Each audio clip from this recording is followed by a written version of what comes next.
पोटाला मनाशी थोडं बोलायचं हाय, चमचमीत थोडं झणझणीत आता बनवायचं काय, जिभेचे चोचले आता थांबणार नाही नाही नाही, कुरकुरीत कधी खुसखुशीत आता बनवायचं काय, काळजाची वाट पोटातून जाते. पुण्याची भाकरवाडी, कोकणात सोलकढी, नाशिकची मिसळ तर ठाण्याची भेळ भारी, खानदेशी कालवण, विदर्भाचा ठसका, मुंबईचा वडापाव, मराठवाड्याचा ठेचा.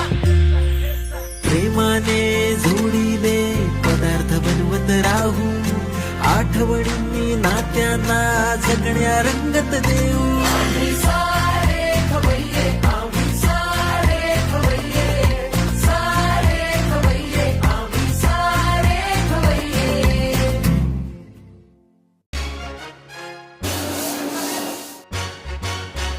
आम्ही म्हणजे तुम्ही आम्ही सारे जण, पोट आहे, तोंड आहे, जीभ आहे, सोस आहे, चमचमीत गाड्याचा ते आम्ही